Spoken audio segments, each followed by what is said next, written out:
Isang hamak na katulong.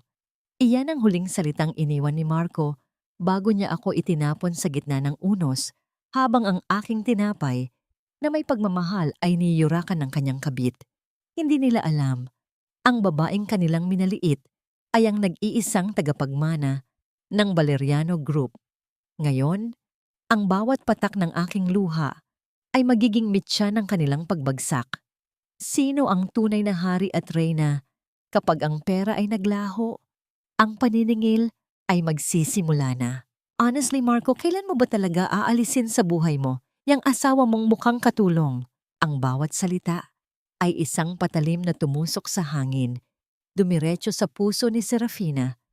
Nakatayo siya sa labas ng pintuan ng hotel, sa malamig at mahabang pasilyo na nababalot ng mamahaling karpet.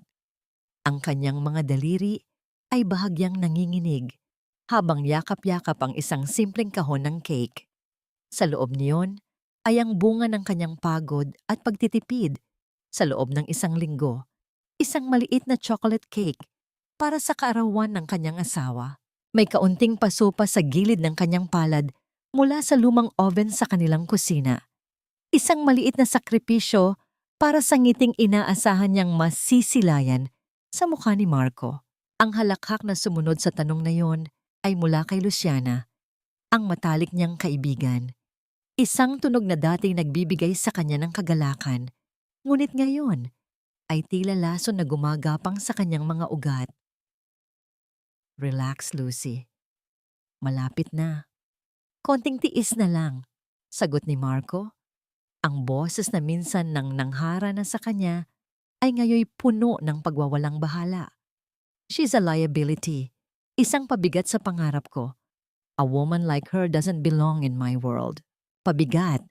Ang salitang yun ay bumagsak na parang malaking bato sa kanyang dibdib, dinurog ang bawat hibla ng pag-asang natitira sa kanya. Naramdaman niya ang unti-unting paglamig ng kanyang mga kamay. Ang bigat ng kahon na kanyang hawak ay tila na doble, kasabay ng bigat na pumipiga sa kanyang paghinga. Ang masayang ingay mula sa ibang mga silid ay unti-unting humina, napalitan ng ugong sa loob ng kanyang tainga. Ang buong mundo niya ay kumitid, nakasentro lamang sa piraso ng kahoy na naghihiwalay sa kanya mula sa katotohanang matagal na palang nagtatago sa likod ng mga matatamis na ngiti. Nang walang babala, ang pinto ay bumukas. Nakatayo roon si Marco. Ang kanyang perpektong ayos na buhok at mamahaling damit ay sumisigaw ng tagumpay. Ang pagkagulat sa kanyang mga mata ay mabilis na napalitan ng malamig na pagkasuklam nang makita si Fina. Sa likod niya, nakaupo sa gilid ng kama si Luciana, nakasuot ng isang seda na roba na may mapanuyang ngamong ngiti sa kanyang mga labi. Fina, anong ginagawa mo dito? Tanong ni Marco. Tila si Fina ang may kasalanan. Hindi makapagsalita si Fina. Ang mga salitang narinig niya kanina ay paulit-ulit na tumatakbo sa kanyang isipan. Hinablot ni Marco ang isang folder mula sa mesa sa tabi ng pinto at walang awang inihagis ito sa dibdib ni Fina. Kumalat ang mga papel sa sahig. Isang dokumento ang nanatili sa kanyang kamay. Annulment papers. Let's end this, Fina. Pagod na ako, sabi ni Marco. Ang bawat pantig ay walang emosyon. You don't fit in. Hindi ka nababagay sa mundo ko. Look at yourself. Habang buhay ka na lang magiging isang hamak na tagabenta ng tinapay, you are a dead weight to my ambition. Bago pa man makabawi si Fina, isang pamilyar na boses ang narinig niya mula sa kanyang likuran. Maharlika at puno ng awtoridad. Marco, ano ang kaguluhang ito? Si Doña Isidora, ang kanyang biyenan, ay papalapit. Suot ang kanyang eleganteng bestida at may bit-bit na rosaryo. Ngunit ang kanyang mga mata ay walang kabanalan. Tumingin ito kay Fina na para bang siya ang pinakamaruming bagay sa mundo. Hindi ito nagulat na makita si Luciana. Ang lahat pala ay may basbas niya. Fina, hiha. Simula ni Doña Isidora, ang hiha ay parang isang insulto. Wala ka na bang natitirang kahihiyan? Pagkatapos kang kupkupin ng pamilyang ito, Pagkatapos kang bigyan ng marangal na pangalan, ito ang isusukli mo? Gagawa ka ng eksena dito? Binalingan niya si Marco. Anak, tama na. Itapon mo na ang basura. Basura. Sa salitang iyon, ang huling lakas sa mga daliri ni Fina ay tuluyang nawala. Ang kahon ng cake ay nahulog mula sa kanyang mga kamay. Gumawa ito ng malambot na tunog nang bumagsak sa makapal na karpet. Ang takip ay bumukas. Inilalantad ang chocolate cake na may simpleng sulat na, "Happy birthday, mahal ko." Ngunit hindi iyon pinansin ni Marco. Sa isang walang pusong kilos, tinapakan niya ang cake.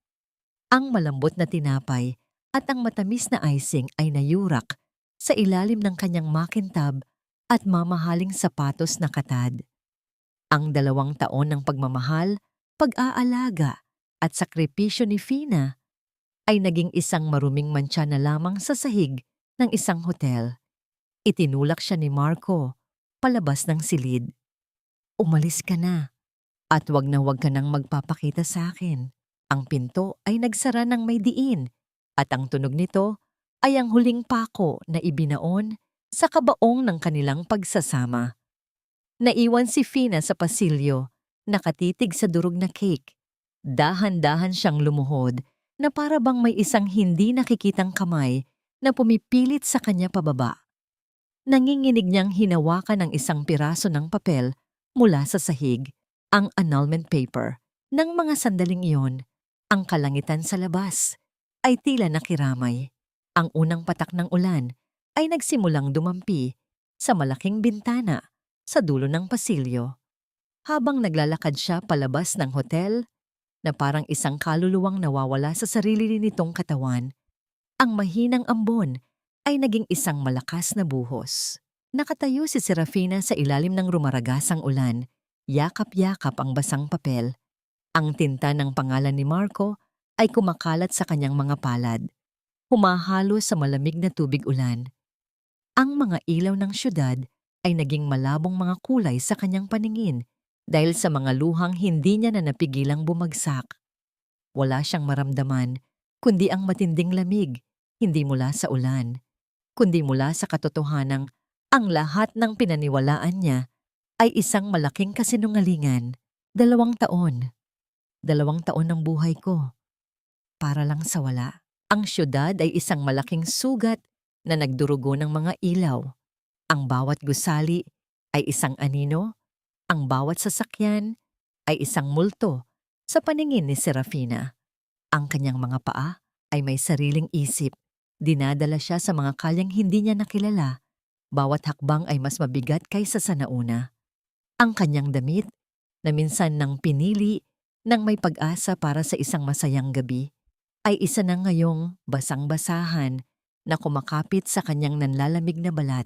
Ang annulment papers sa kanyang kamay ay halos isa ng putik, ngunit hindi niya ito mabitawan. Ito na lamang ang natitirang katibayan na minsan, sa isang saglit, siya ay naniwala. Wala siyang patutunguhan. Ang apartment na tinirhan nila ni Marco ay hindi na niya matawag na tahanan. Ang bahay ng mga De La Cruz ay isang hawla, nakakatakas pa lamang niya. Mag-isa siya. Isang dahon na tinangay ng unos, walang sangang makakapitan. Sa kanyang paglalakad na walang direksyon, bigla siyang napahinto sa gitna ng daan. Isang nakakasilaw na liwanag ang biglang bumulaga sa kanya, kasunod ng isang marahas na tunog ng gomang pilit na kumakapit sa basang kalsada. Isang itim at eleganteng sasakyan ang huminto ilang pulgada na lamang mula sa kanya. Sa sobrang pagkabigla, hindi man lang siya gumalaw. Para bang ang kanyang katawan ay hinihintay na lamang ang katapusan. Ang pinto ng sasakyan ay mabilis na bumukas. Isang lalaking nasa mga huling taon ng 40, nakasuot ng formal na suit, ang nagmamadaling lumabas. Hindi alintana, ang malakas na ulan. Ang kanyang mukha ay puno ng pag-aalala. Miss, okay ka lang ba? Nasaktan ka ba?" Tanong ng lalaki. Ang boses ay magalang ngunit may bakas ng pagkataranta. Lumapit ito at sa ilalim ng ilaw mula sa poste, Mas luminaw ang mukha nito. Pamilyar ang kanyang mga mata. Tinitigan lamang siya ni Fina.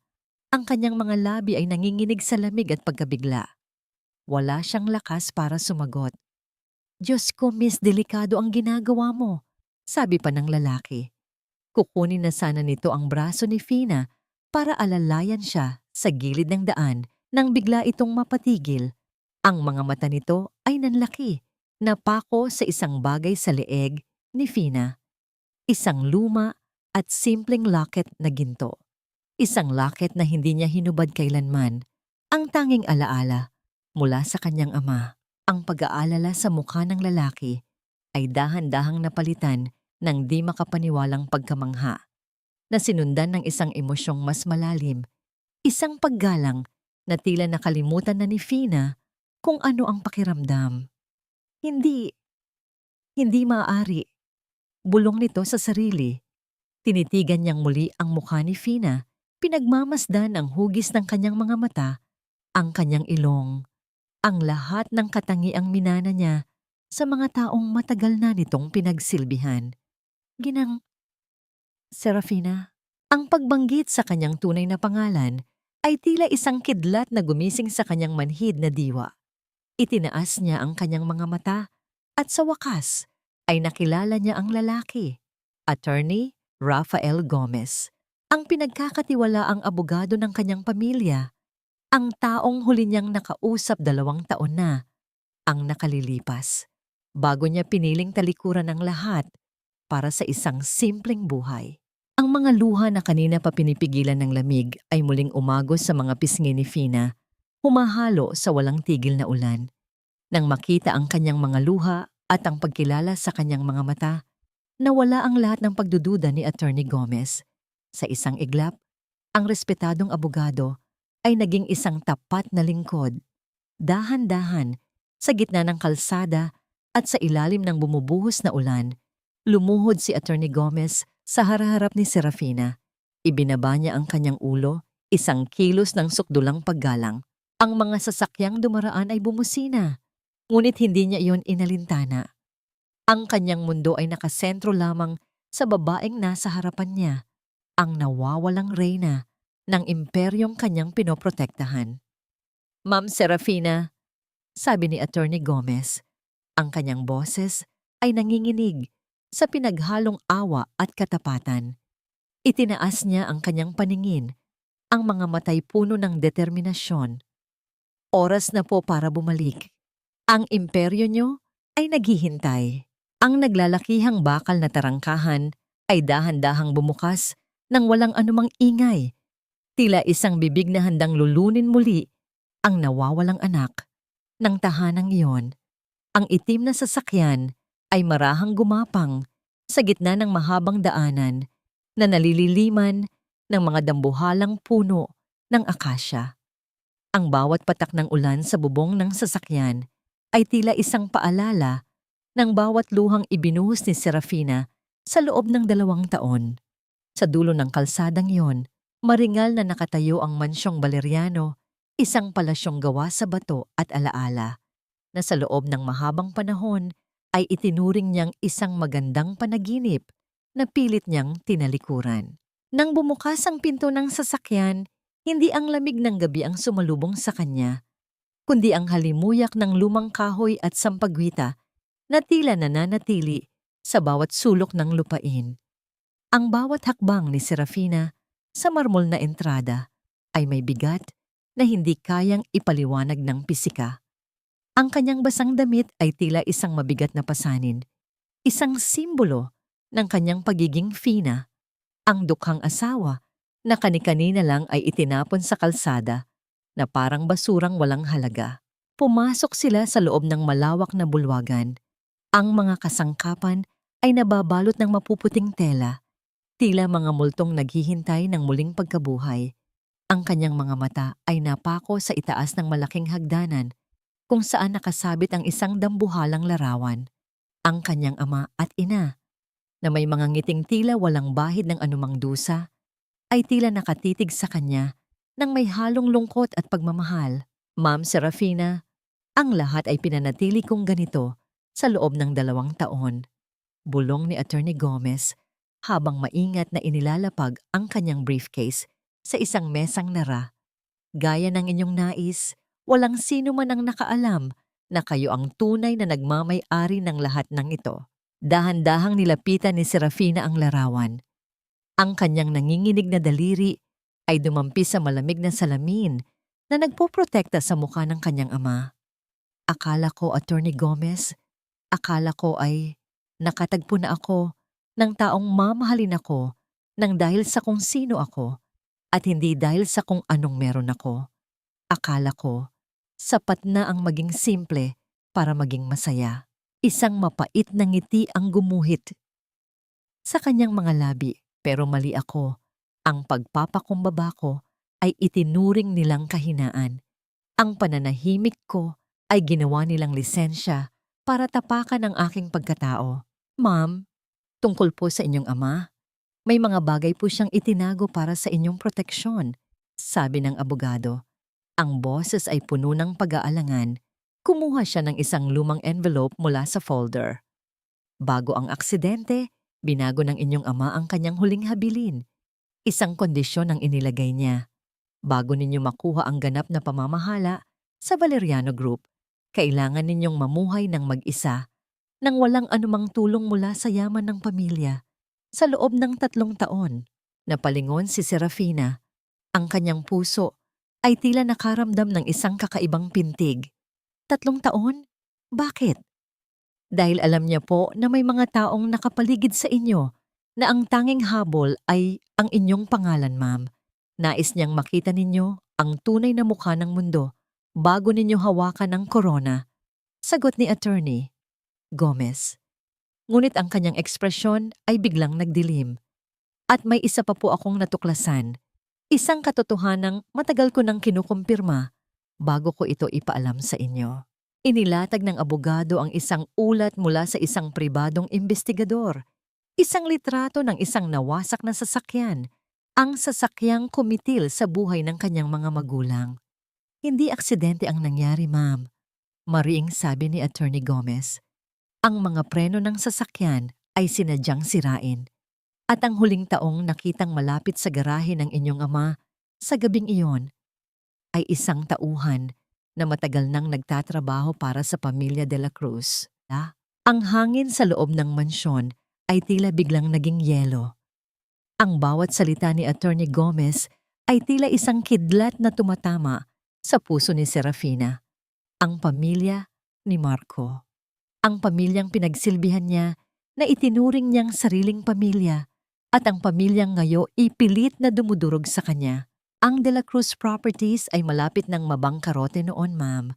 Pero ilang linggo matapos ang pagkamatay ng inyong mga magulang, bigla silang nakakuha ng malaking pondo at mga kontratang dapat ay sa Valeriano Group mapupunta. Patuloy ng abogado. Nanlamig ang buong katawan ni Serafina. Ang lahat ng serye ng pang-iinsulto ni Doña Isidora, ang bawat panloloko ni Marco, at ang tuso na pangngiti ni Luciana. Ang lahat ng iyon ay hindi lamang pala dahil sa kanyang pagkukunwaring kahirapan. Ang lahat ng iyon ay bahagi ng isang madugong nakaraan na itinayo sa ibabaw ng bangkay ng kanyang mga magulang. Ang kanyang paningin ay nagdilim, hindi dahil sa luha, kundi dahil sa isang uri ng galit na ngayon lamang niya naramdaman. Ang Serafina na naniwala sa pag-ibig ay tuluyan nang namatay sa ilalim ng ulan kanina. Ang Serafina na nakatayo ngayon sa gitna ng mansyong ito ay isang babaeng handang sunugin ang bawat tulay na nag-uugnay sa kanya sa mga De La Cruz. Ilang buwan pa ang natitira sa 3 taong kondisyon ng aking ama? Tanong ni Serafina. Ang boses ay kalmado na, ngunit may talim na parang labaha. 10 buwan na lamang po, ma'am. Sagot ni Attorney Gomez. Tumingin si Serafina sa kanyang mga palad, ang mga palad na may mantsa pa ng icing mula sa cake na niyurakan ni Marco. Dahan-dahan niyang isinara ang kanyang kamao. 10 buwan. Pag-uulit niya. 10 buwan para panoorin silang magsaya sa tagumpay na ninakaw nila sa akin. 10 buwan para ihanda ang kanilang pagbagsak. Binalingan niya ang abogado. Ang kanyang mga mata ay naglalabas ng isang uri ng awtoridad na tila ngayon lamang nagising. Attorney Gomez, simulan mo ang pagbili ng mga utang ng De La Cruz Properties. Gusto ko, kapag dumating ang takdang panahon, hindi lang basta pera ang mawawala sa kanila. Gusto ko, pati ang hininga nila, ay pagmamay-ari ko na. Itapon mo na lahat yan, Marco. Masyadong amoy palengke ang bahay na ito dahil sa mga basurang iniwan ng dating asawa mo. Ang boses ni Luciana ay umalingaw-ngaw sa loob ng sala ng mga De La Cruz, puno ng pagkasuklam habang hawak ang isang luma at kupas na apron. Ito ang apron na suot ni Serafina tuwing madaling araw, habang nagmamadali siyang magmasa ng harina para sa tinapay na ibebenta niya upang madagdagan ng pondo para sa mga pangarap ni Marco. Sa isang walang awang kilos, binitawan ni Luciana ang tela at ito ay dahan-dahang bumagsak sa sahig, tila isang bandila ng pagsuko na nayurak sa dumi. Nakatayo si Marco sa gitna ng silid, may hawak na baso ng alak at pinapanood ang bawat galaw ni Luciana ng may paghanga. Wala sa kanyang mukha ang anumang bakas ng pagsisisi o pangungulila. Para sa kanya, ang pag-alis ni Serafina ay tila pagtanggal ng isang madilim na mantsa sa kanyang malinis at mamahaling pader. Don't worry, babe. Pinautos ko na sa mga tauhan na ilabas lahat ng gamit niya. Walang matitira kahit isang hibla ng buhok ng babaeng yon sa pamamahay na ito. Sagot ni Marco, sabay lagok ng kanyang inumin. Lumapit siya kay Luciana at hinawakan ito sa baywang, isang kilos na puno ng pagmamay-ari. You deserve a better place, isang tahanan na puno ng class, hindi yung amoy harina at pawis. Humalakak si Luciana, isang tunog na puno ng katusuhan. But you know what's the best part, Marco? Ngayong wala na ang pabigat na, yon, mas makaka-focus tayo sa goal natin. Any news about the Valeriano acquisition? Nagningning ang mga mata ni Marco sa pagbanggit ng pangalang iyon.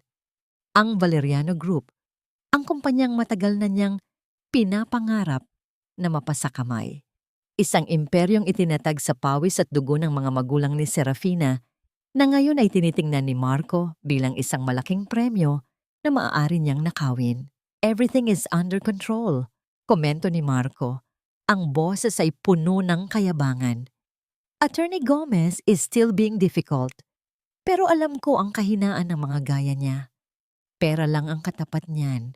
Kapag nakuha ko na ang control sa majority shares, we will be unstoppable. And I promise you, Luciana, I will buy the Valeriano Group as my wedding gift for you. Habang nagaganap ang usapang ito sa loob ng bahay ng mga De La Cruz, sa kabilang dako ng syudad, sa loob ng isang madilim na silid sa mansyong Valeriano, nanonood si Serafina. Sa harap niya ay ang isang monitor na nagpapakita ng bawat galaw at naririnig ang bawat salita mula sa mga nakatagong kamera na ipinalagay ni Attorney Gomez bago pa man siya palayasin. Ang bawat salita ni Marco ay tila isang bagong latay sa kanyang likuran. Ang bawat tawa ni Luciana ay parang asin na ibinubudbod sa kanyang sariwang sugat. Ngunit sa halip na umiyak, ang mga daliri ni Serafina ay mahigpit na nakakapit sa gilid ng kanyang mesa. Ang kanyang muka ay tila estatwa ng isang reynang handang magdeklara ng digmaan. Ang aking kumpanya, gagawin mong regalo sa babaeng sumira sa atin. Bulong ni Serafina sa katahimikan ng silid. Ang kanyang boses ay walang panginginig, ngunit may bigat na kayang magpaguho ng mga bundok. Dahan-dahan niyang kinuha ang isang maliit na kwintas mula sa kanyang bulsa, ang locket na ibinigay sa kanya ni Marco noong bago sila ikasal. Noon, ang locket na ito ay simbolo ng kanyang kaligayahan. Ngunit ngayon, nakikita niya ang katotohanan. Isa itong murang piraso ng bakal na pinalitaw na ginto, gaya ng pag-ibig ni Marco na pinalitaw na tunay pero puno pala ng panlilinlang. Hinulog ni Serafina ang kwintas sa loob ng isang basong puno ng tubig. Pinanood niya ang dahan-dahang paglubog nito hanggang sa tumama ito sa ilalim. Lumilikha ng maliliit na bula na agad ding naglaho sa ibabaw. Magsaya kayo sa inyong mga plano, Marco. Luciana, ubusin niyo ang inyong oras sa pangangarap sa isang bagay na kailanman ay hindi magiging inyo. Sabi ni Serafina, ang kanyang paningin ay nakapako sa monitor. Dahil sa bawat hakbang na gagawin niyo para lumapit sa aking kumpanya, lalo niyo lamang inihuhukay ang sarili ninyong libingan. Binalingan niya si Attorney Gomez na tahimik na nakatayo sa isang sulok. Attorney, ituloy ang plano. Pakawalan ang unang pain. Siguraduhin niyo nakakagat si Marco sa alok na puhunan. Gusto ko, maramdaman niya ang tamis ng tagumpay bago ko ipatikim sa kanya ang pait ng pagkatalo. Tumango ang abogado, ang kanyang mukha ay puno ng katapatan. Masusunod po, Ma'am Serafina. Ang lason ay nakahanda na sa loob ng gintong kopa. Bumalik ang tingin ni Serafina sa screen. Nakita niya si Luciana na pilit na isinusukat ang isa sa kanyang mga lumang alahas na naiwan, isang simpleng singsing na bigay ng kanyang ina. Ang makitang suot ng babaeng iyon, ang pag-aari ng kanyang pamilya ay sapat na upang magpasiklab muli ng apoy sa kanyang mga mata. That ring doesn't belong to a thief like you, sambit ni Serafina, habang ang anino ng kanyang kamay ay tila binabalot ang imahe ni Luciana sa screen. Abangan mo, Luciana. Ibabalik mo sa akin ang lahat. Kasama na ang inyong dangal, ang amoy ng bagong piritong bawang, ang halumigmig ng hanging may halong amoy ng sariwang isda, at ang walang katapusang ingay ng mga taong nagtatawaran ay sumalubong kay Serafina sa bukang liwayway. Nakasuot siya ng isang lumang bestida na may kupas na bulaklak at isang manipis na belo na bahagyang tumatakip sa kanyang mukha. Sa paningin ng karamihan, siya ay isa lamang karaniwang mamimili o baka isang dating tindera na naghahanap ng murang rekado. Ngunit sa ilalim ng balabal na yon, ang kanyang puso ay tumitibok ng may layunin. Ang palengke ay hindi lamang lugar ng kalakalan. Ito ang dambana ng katotohanan kung saan ang bawat bulong ay may pakpak. Lumapit siya sa pwesto ni Aling Elena, ang matandang tindera ng isda na naging sandigan niya sa loob ng 2 taon. Ang mga kamay ni Aling Elena na laging basa at may mga gasgas mula sa paglilinis ng kaliskis ay huminto sa paggalaw nang mapansin ang figura sa harap niya. Ang bawat patak ng tubig mula sa basang isda na tumatama sa semento ay lumilikha ng isang mabagal at malungkot na ritmo sa katahimikan ng kanilang pagtitinginan. Pina, ikaw ba yan, anak? Bulong ni Aling Elena. Ang kanyang boses ay puno ng pag-aalala. Hinila niya si Serafina sa isang sulok, malayo sa mga matang mapanghusga. Diyos ko, balita ko ay pinalayas ka ng mga walang pusong De La Cruz na yon. Saan ka natutulog? Kumakain ka ba ng maayos? Ang init ng palad ni Aling Elena. Sa kanyang braso ay tila isang haplos ng isang ina.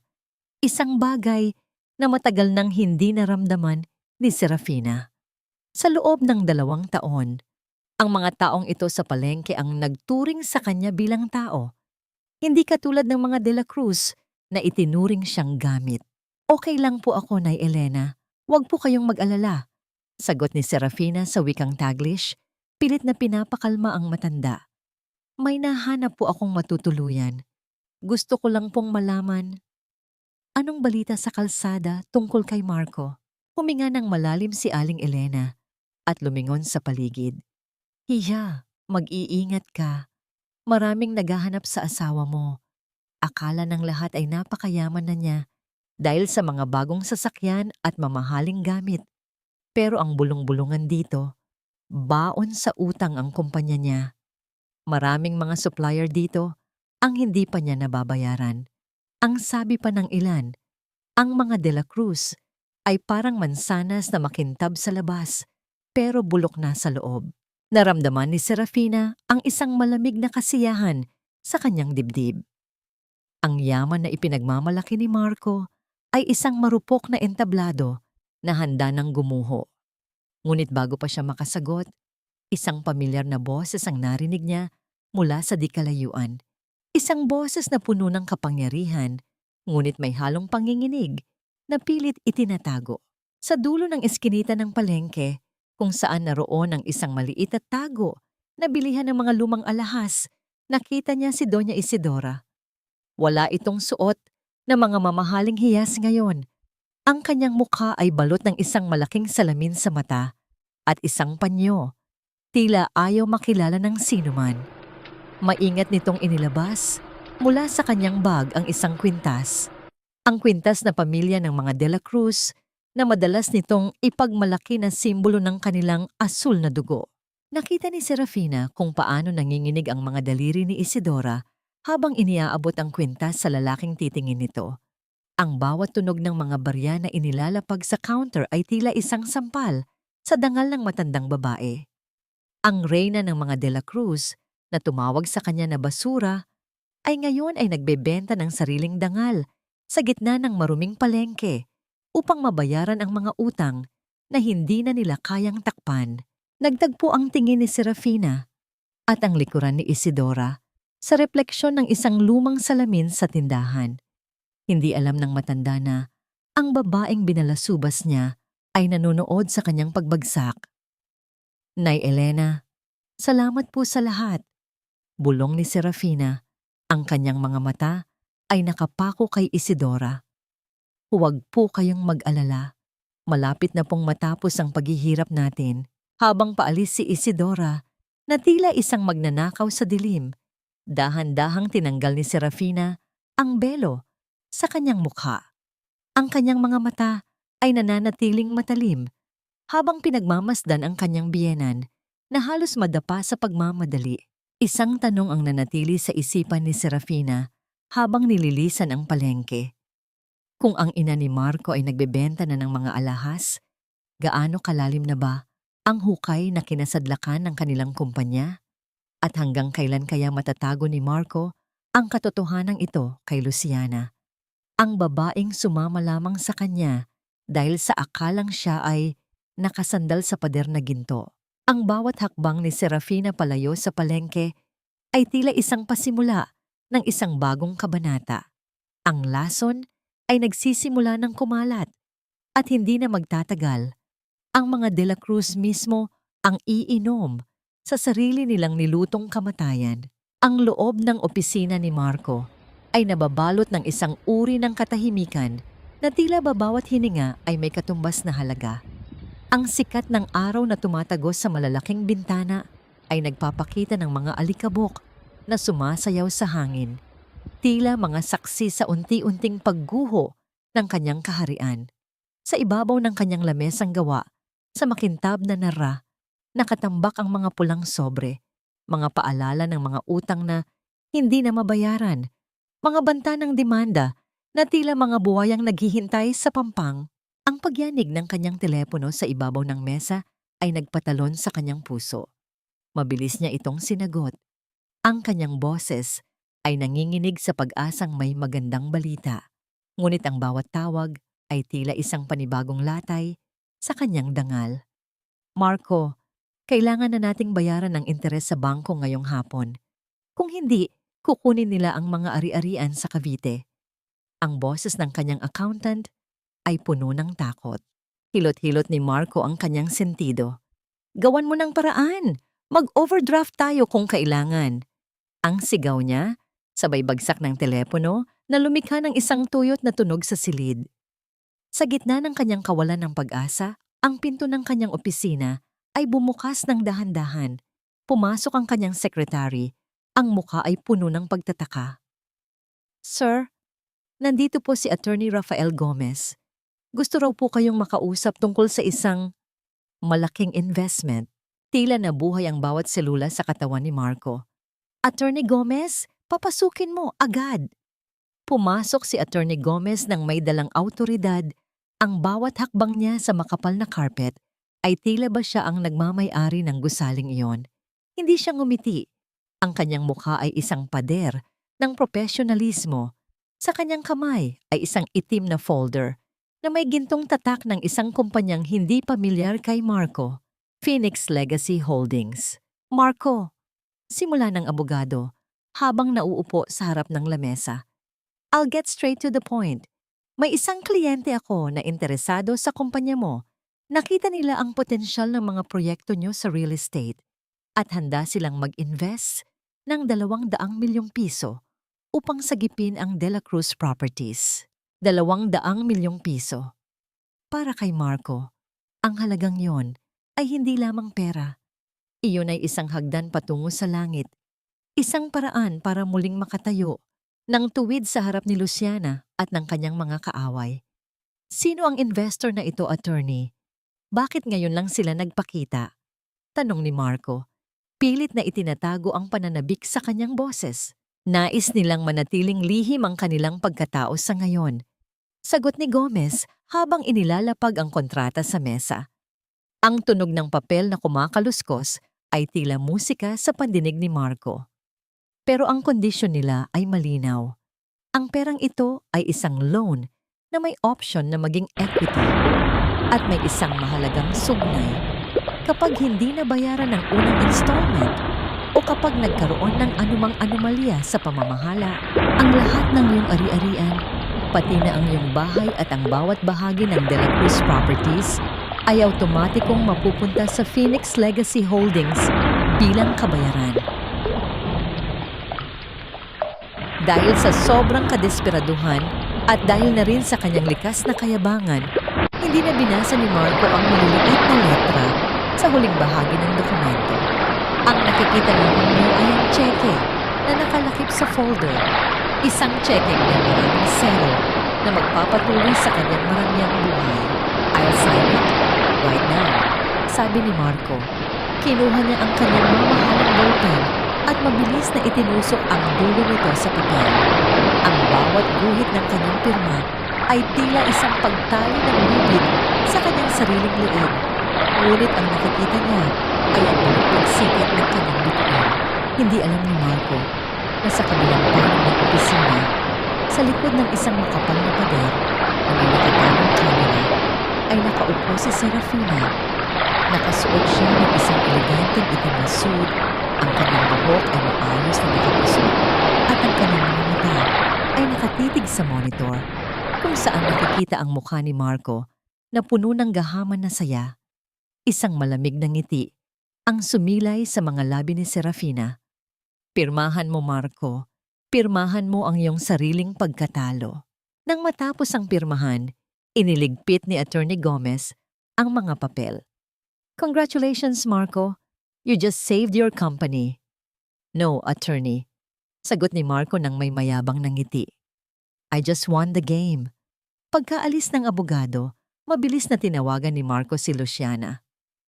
Babe, ihanda mo ang pinakamahal na champagne. We're going to celebrate. Nakuha ko na ang pondo. Hindi na tayo matitinag ng kahit sino, lalo na ng basurang si Fina. Sa kabilang silid, narinig ni Serafina ang bawat salita. Dahan-dahan niyang kinuha ang kanyang telepono at nag-text kay Attorney Gomez. The mouse has taken the bait. Now, let the walls close in. Serafina stood up and walked to the window, looking at the city below, the same city where she wandered under the rain just a few days ago. Now, she was the one holding the strings, but as she looked at her own reflection, a small part of her heart felt a pang of sadness. Not for Marco, but for the girl she used to be. The girl who believed that love was enough to save someone. She realized that the path of healing was not just about forgiveness, but about making sure that those who destroy others are held accountable. Ang bawat segundo ng pagpapatakbo ng orasan sa dingding ay tila isang babala para kay Marco. Hindi niya alam na ang perang nagligtas sa kanya ngayong araw ay ang mismong arsenal na gagamitin ni Serafina upang burahin siya sa mundong kanyang kinalalagyan. Ngunit may isang bagay na hindi inaasahan ni Serafina. Sa pag-aaral ni Attorney Gomez sa mga huling dokumento ni Marco, isang lihim na transaksyon ang lumitaw, isang transaksyon na hindi lamang tungkol sa pera, kundi tungkol sa tunay na pagkatao ni Luciana at ang dahilan kung bakit ito pumasok sa buhay ni Marco. Ano ang itinatago ng babaeng akala ni Marco ay kanyang kakampi? At handa na ba si Serafina na harapin ang katotohanang baka mas malalim pa ang traidoran kaysa sa kanyang inaakala. Ang sariwang pera mula sa Phoenix Legacy Holdings ay tila nagbigay ng bagong buhay sa mga De La Cruz. Ang bahay na dati binabalot ng tensyon ay napuno muli ng halakhak. Si Luciana ay abala sa pag-aayos ng isang malaking salo-salo upang ipagdiwang ang kanilang tagumpay, habang si Marco naman ay muling bumalik sa kanyang mayabang na tindig. Ngunit para kay Doña Isidora, ang perang ito ay hindi nagdulot ng kapayapaan, kundi ng panibagong pagkabalisa. Isang hapon, habang naglalakad sa isang mamahaling mall, nagkasalubong ang landas ni Serafina at Doña Isidora. Si Serafina ay kasama si Attorney Gomez, tinitingnan ang isang bagong lokasyon para sa isang foundation na plano niyang itayo. Si Doña Isidora naman ay mag-isang namimili, ngunit ang kanyang mga mata ay ligaw, na tila may hinahanap o iniiwasan. Nakatayo si Serafina sa harap ng isang coffee shop, nakasuot ng simpleng puting bestida na lalong nagpapatingkad sa kanyang natural na ganda at sa bagong kumpiyansa na bumabalot sa kanya. Nang makita siya ni Isidora, ang mukha ng matanda ay nabalot ng galit at pagkasuklam. Ito na ang pagkakataon niyang ilabas ang lahat ng sisi na kinikimkim niya. "Ikaw!" sigaw ni Isidora na ikinalingon ng ilang mga tao sa paligid. Mabilis niyang nilapitan si Serafina. Ang kanyang mga daliri ay nakaturo na parang mga patalim. "Malandi ka. Anong ginagawa mo dito? Sinusundan mo ba kami? Hindi ka pa ba kontento na sinira mo ang buhay ng anak ko noon?" Kalmadong humarap si Serafina. "Ginang Isidora, nagkakamali po kayo. Wala akong ginagawang masama." Ngunit ang kahinahunan ni Serafina ay lalo lamang nagsilbing gasolina sa apoy ng galit ng matanda. "Huwag kang magkunwari. Alam kong ikaw ang may dalang malas sa pamilya namin. Mula nang dumating ka sa buhay ni Marco, puro problema na lang ang dala mo. Isa kang sumpa, isang babaeng walang pinanggalingan na pilit na umaakyat sa lipunan." Ang mga salita ni Isidora ay matatalas at malalakas. Ang mga tao ay nagsimula ng magkumpol, nagbubulungan, at kinukuhanan sila ng video gamit ang kanilang mga telepono. Nais ni Attorney Gomez na umawat, ngunit pinigilan siya ni Serafina sa isang senyas ng kamay. Hahayaan niyang ilabas ni Isidora ang lahat ng lason sa kanyang sistema. At ngayong nakabangon na muli ang anak ko, heto ka na naman. Nagpapakita na parang isang buwitre na naghihintay ng masisila. Patuloy ni Isidora, ang boses ay nanginginig sa galit. "Wala kang karapatang tumapak sa lugar na ito. Ang mga gaya mo ay dapat nasa palengke lang, kasama ng mga isda." Sa puntong ito, hindi na napigilan ni Isidora ang sarili. Hinawakan niya ang braso ni Serafina ng mahigpit. "Dapat kang lumuhod at humingi ng tawad sa lahat ng perwisyong idinulot mo. Lumuhod ka." Ang mga tao sa paligid ay nagulat. Si Attorney Gomez ay handa nang tumawag ng security. Ngunit si Serafina, sa gitna ng lahat ng kahihiyan, ay tumingin ng diretso sa mga mata ni Isidora. Ang kanyang mga mata ay hindi nagpapakita ng takot o galit. Sa halip, mayroong isang uri ng awa. At sa pagkabigla ng lahat, dahan-dahang iniluhod ni Serafina ang kanyang mga tuhod sa makintab na sahig ng mall, hindi dahil sa utos ni Isidora, kundi dahil sa isang bagay na mas malalim. Nang makita siyang nakaluhod, isang mapanuyang ng ngiti ang gumuhit sa labi ni Isidora. "Ayan, diyan ka nababagay, sa sahig na parang isang pulubi." Ngunit hindi tumingin si Serafina kay Isidora. Itinuon niya ang kanyang mga mata sa sahig. "Ginagawa ko po ito, Ginang Isidora." Simula niya, ang kanyang boses ay malinaw at sapat na para marinig ng mga taong malapit. "Hindi po para sa inyo, kundi para sa alaala ng ina ni Marco, ang tunay na ina na hindi ninyo kailanman nagampanan." Natigilan si Isidora. "Ginagawa ko po ito dahil naalala ko ang mga kwento ni Marco tungkol sa kanyang ina, kung paano siya naghirap para lang mabigyan si Marco ng magandang buhay. At nakakalungkot isipin na ang babaeng nag-aruga sa kanya ngayon ay ang siya ring nagtutulak sa kanya sa kapahamakan dahil sa sarili niyang kasakiman. Patuloy ni Serafina, ang bawat salita ay may bigat. Ano ang pinagsasabi mo? Sigaw ni Isidora, ngunit may takot na sa kanyang boses. Dahan-dahang tumayo si Serafina. Tumingin siya sa paligid, sa mga taong nanonood. Ipinahiya ninyo ako sa harap ng maraming tao, Ginang Isidora. Pero ang tanong, sino po ba ang tunay na kahiya-hiya? Ang babaeng pinalayas na walang dala? O ang ina na nagtutulak sa sariling anak na pumasok sa isang kasunduan na siyang wawasak sa lahat ng kanilang pinaghirapan? Ang mukha ni Isidora ay namutla.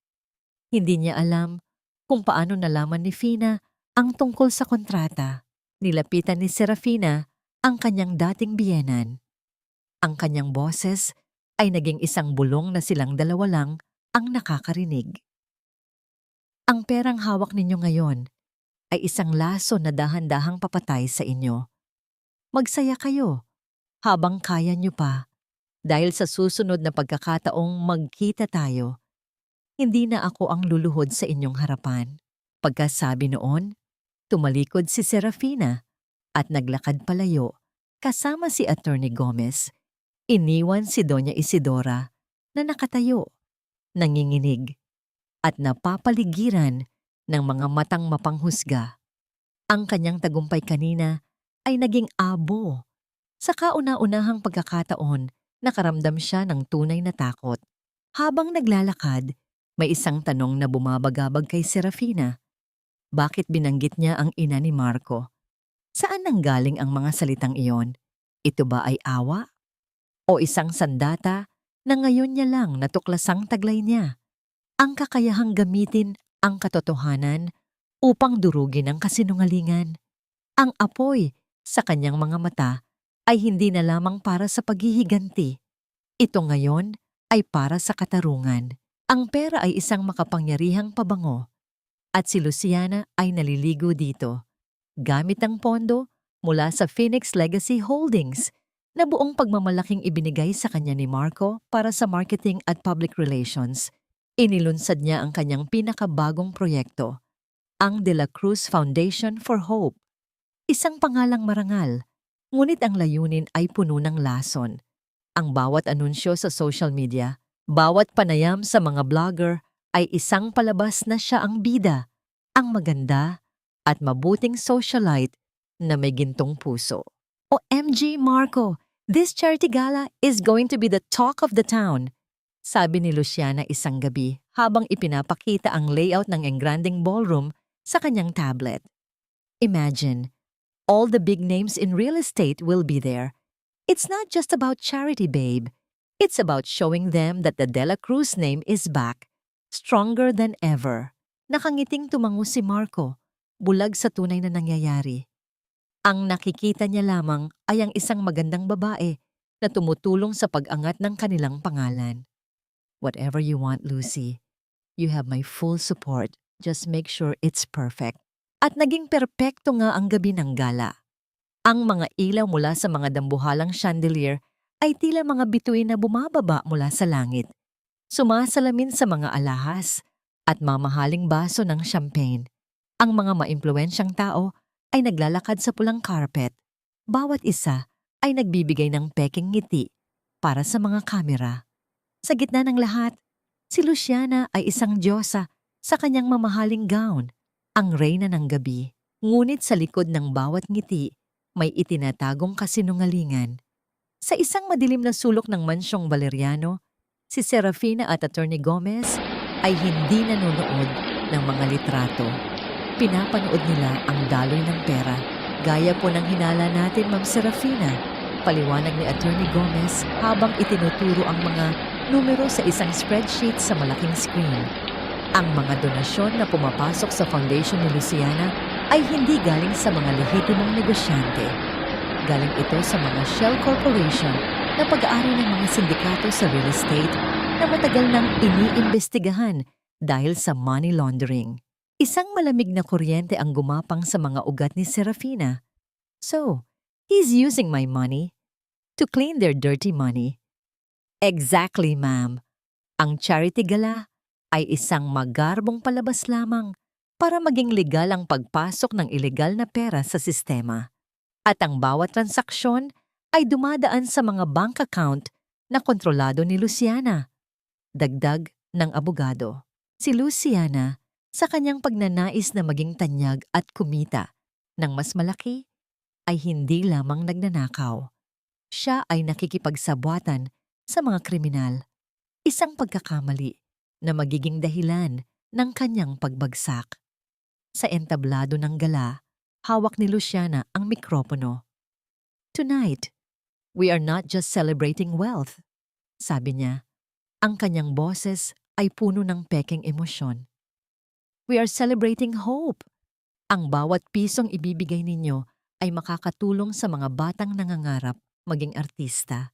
Habang nagsasalita siya ng mga kasinungalingan, sa mansyon, dumating ang isang mensahe sa telepono ni Attorney Gomez. Binasa niya ito at tumingin kay Serafina. Ma'am, nakuha na po natin, sabi niya. Ang kanyang boses ay kalmado ngunit may bigat ng tagumpay. Hindi lang mga dokumento, mayroon tayong recording. Sa pagtatapos ng gabi, habang si Luciana ay lasing sa tagumpay at papuri, dumating si Attorney Gomez sa mansyon. Wala siyang dalang folder. Isang maliit, itim na USB drive lamang ang inilapag niya sa mesa sa harap ni Serafina. Ang tunog ng pagtama ng plastik sa makinis na kahoy ay tila mas malakas kaysa sa anumang sigaw. Nasa loob na po niya ng lahat, Ma'am Serafina, sabi ni Attorney Gomez. Ang mga bank record na nagpapakita ng pagpasok ng pera mula sa mga sindikato at ang paglipat nito sa kanyang mga personal na offshore account. At ang pinakamahalaga, isang recording ng pag-uusap ni Luciana at ng isa sa mga developer kung saan malinaw niyang sinasabi ang kanyang komisyon para sa paglilinis ng pera nila. Kinuha ni Serafina ang USB drive. Ang bigat nito sa kanyang palad ay tila bigat ng isang susi. Isang susi na kayang magbukas ng pinto ng selda. Ang nangiti sa kanyang mga labi ay hindi na puno ng sakit, kundi ng kapangyarihan. Si Luciana, sa kanyang paghahangad na maging reyna ng lipunan, ay hindi na malayang siya pala ay naglalakad patungo sa bitag na si Serafina mismo ang naglatag. Ang tanong na lamang ay, kailan niya bubuksan ang pinto? At handa na ba siyang makita ang reaksyon ni Marco kapag nalaman niyang ang babaeng pinili niya ay hindi lamang isang ahas, kundi isang kriminal na wawasak sa lahat ng kanilang pinangarap? Ang USB drive na naglalaman ng kasalanan ni Luciana ay nakapatong sa gitna ng lamesa ni Serafina. Isang maliit na itim na bagay na may bigat ng isang hatol.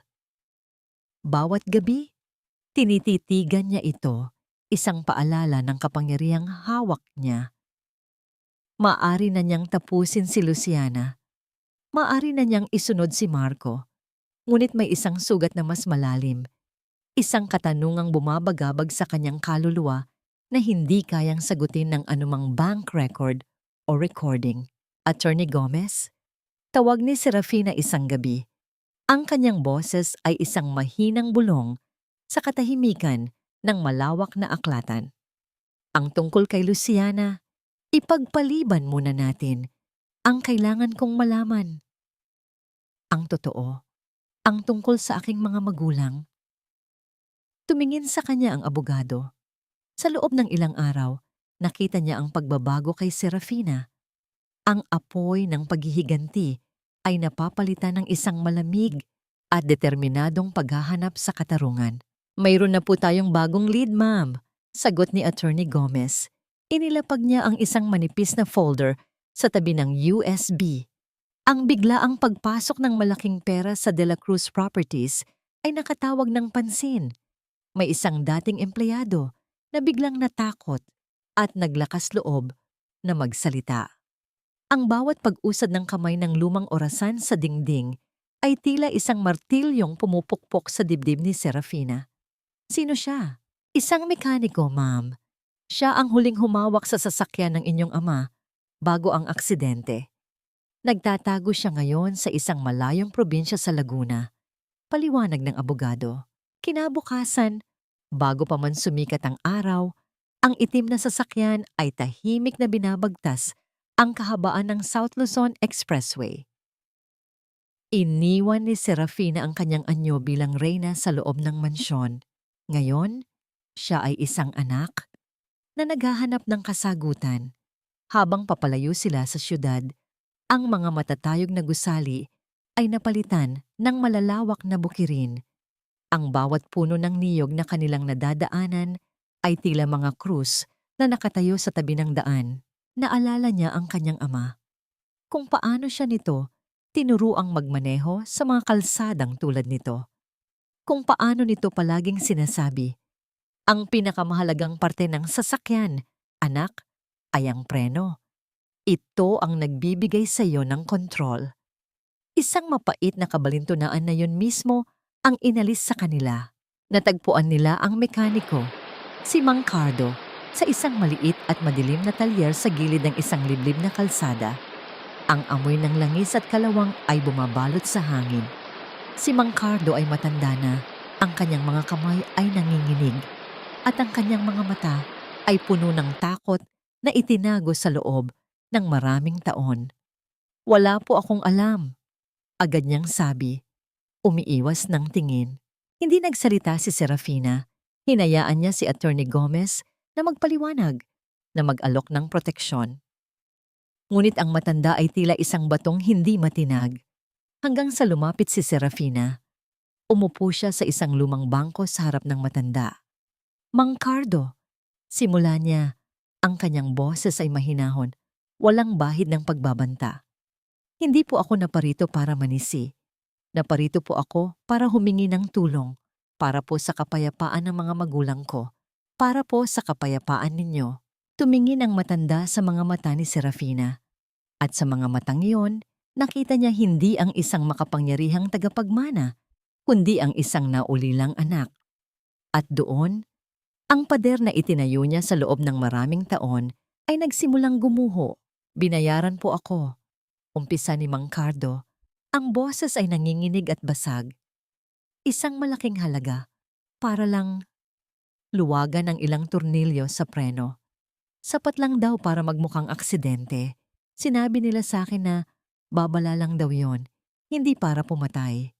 Pero ang mga luha ay nagsimulang mamuo sa kanyang mga mata.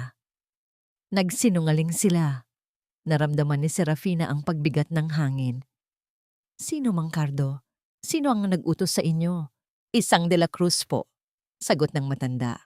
Ang pangalan ay tumama kay Serafina na parang isang sampal. Si Marco de la Cruz? Umiling si Mang Cardo. Dahan-dahan siyang tumayo at may kinuha mula sa isang lumang baul. Isang nakatutong pahayagan na kupas na at naninilaw na sa katagalan. Itinuro niya ang isang larawan sa front page. Isang larawan ng dalawang lalaki na nagkakamayan sa isang business deal. Hindi po ang bata, ang ama niya. Sabi ni Mang Cardo, ang kanyang nanginginig na daliri ay nakaturo sa isang lalaking may malapad na ngiti at matatalim na mata. Si Don Gregorio de la Cruz, ang yumaong ama ni Marco. Natigilan si Serafina. Ang mundo niya ay tila umikot. Ang taong nasa likod ng pagpatay sa kanyang mga magulang ay hindi si Marco, kundi ang ama nito na namatay sa atake sa puso 1 taon matapos ang insidente. Ang galit na inipon niya para kay Marco ay biglang nawala ng direksyon. Ngunit napalitan ito ng isang mas malamig, mas nakakakilabot na katotohanan. Isang katanungan ang biglang sumulpot sa kanyang isipan. Isang anino na mas madilim pa kaysa sa lahat ng kanyang natuklasan. Kung ang ama ni Marco ang may kasalanan, alam kaya ito ni Marco? Ang lahat ba ng ginawa niya? Ang paglapit sa kanya, ang pagpapakasal, ang paggamit sa kanya, ay hindi lang ba dahil sa ambisyon? Ito ba ay isang paraan upang pagtakpan ang isang mas malaking kasalanan? Pinakasalan niya ako habang dinadala ang dugo ng aking mga magulang sa kanyang mga kamay? Ang sagot sa tanong na yon ay mas masakit pa kaysa sa anumang sampal na natanggap niya sa hotel. Ang pagtataksil na nalaman niya ay hindi lamang pala tungkol sa pag-ibig, ito ay tungkol sa buhay at kamatayan. Sa wakas, babalik na tayo sa kalyeng kinabibilangan natin. Cheers! Ang tinig ni Marco ay puno ng pagmamayabang habang itinataas niya ang kanyang kristal na baso na puno ng mamahaling alak. Ang liwanag mula sa mga dambuhalang chandeliers sa kanilang dining room ay sumasalamin sa kanyang nakasilaw na ngiti. Sa tabi niya, si Luciana ay tila isang reyna sa kanyang sutlang bestida, habang si Doña Isidora naman ay muling nakasuot ng kanyang mga perlas. Ang kanyang mukha ay puno ng kumpiyansa na tila ba ang lahat ng kahihiyang dinanas niya sa palengke at sa mall ay isang masamang panaginip lamang na tuluyan ng naglaho. Ang hapagkainan ay puno ng mga pagkain hindi pa lang kayang ubusin. Isang marangyang pagpapakita ng yaman na sa katunayan ay hirang lamang. Ang bawat dampi ng mga kubyerto sa porselanang plato ay lumilikha ng isang matunog at malamig na hudyat ng kanilang muling pag-alat. Sa isang madilim na silid sa kanilang pahano ng lungsod, nanonood si Serafina. Ang kanyang mukha ay hindi mababanaagan ng anumang emosyon habang pinagmamasdan ang bawat subo at bawat halakhak ng mga taong pumatay sa kanyang kaligayahan. Sa kanyang isipan, ang boses ni Mercado ay paulit-ulit na umaalingaw-ngaw. Isang De la Cruz po, ang ama niya. Ang tanong na nagpapahirap sa kanyang kalooban ay tila isang tinik na lalong bumaon sa bawat segundong lumilipas. Alam mo ba, Marco? Noong hinahawakan mo ang kamay ko, alam mo bang ang mga kamay ng tatay mo ang nagpatid sa hininga ng mga magulang ko? Ma'am Serafina, narito na po si Attorney Gomez sa labas ng kanilang tahanan, bulong ng isang tauhan. Tumango si Serafina. Sabihin mo sa kanya, simulan na ang palabas. Sa gitna ng hapunan sa bahay ng mga De la Cruz, pumasok ang isang kasambahay. Ang muka ay balisa. Sir Marco, nandito po si Attorney Rafael Gomez. Nais daw po niyang ibigay ang ilang mahahalagang dokumento mula sa investor. Nakangiting tumayo si Marco. Papasukin siya. This is the best part of the night. Baka may dagdag pang bonus ang Phoenix Legacy. Pumasok si Attorney Gomez. Ang kanyang tindig ay tuwid at ang kanyang mga mata ay walang anumang bakas ng pakikisama. Hindi siya tumanggap ng alok na upuan o pagkain. Inilapag niya ang isang itim na folder sa gitna ng hapagkainan, sa tabi ng isang platong puno ng mamahaling ulam. Attorney Gomez, join us. Magdiwang tayo. Masayang sabi ni Marco. Hindi ako naparito para magdiwang, Marco. Sagot ng abogado. Ang boses ay malamig at tila isang hatol. Naparito ako para ipaalam na ang Phoenix Legacy Holdings ay nagpapasya ng itigil ang lahat ng transaksyon sa inyo, epektibo sa oras na ito. Ang tawanan sa silid ay biglang naputol. Ang katahimikan na sumunod ay tila isang mabigat na kumot na bumalot sa kanilang lahat. Ang baso ng alak sa kamay ni Marco ay dahan-dahang bumaba. Ang kanyang mga mata ay nanlaki sa pagkabigla. Ano? Anong pinagsasabi mo? We have a contract! Sigaw ni Marco, ang kanyang boses ay nanginginig sa biglaang takot. Ang bawat kontrata ay may mga sugnay, Marco, at nilabag mo ang sugnay tungkol sa katapatan at legalidad ng inyong mga transaksyon. Paliwanag ni Attorney Gomez habang binubuksan ang folder. Nadiskubre ng aming kliyente ang ilegal na paglilinis ng pera na ginagawa ni Luciana Reyes gamit ang pondo ng kumpanya. At dahil ikaw ang may-ari, ang lahat ng pananagutan ay nasayo. Napatingin si Marco kay Luciana na ang muka ay biglang namutla na tila isang bangkay. Si Doña Isidora naman ay napahawak sa kanyang dibdib. Ang kanyang hininga ay naging mababaw at mabilis. Hindi totoo yan. Inggit lang sila. Sigaw ni Luciana. Ngunit ang panginginig ng kanyang boses ay sapat na para malaman ang katotohanan. Sa sandaling iyon, ang telepono ni Marco ay naglabas ng isang sunod-sunod na abiso. Nanginginig ang kanyang mga daliri habang binabasa ang mga mensahe mula sa bangko. Ang kanyang mukha ay dahan-dahang nawalan ng kulay. Frozen. Lahat ng accounts ko. Frozen.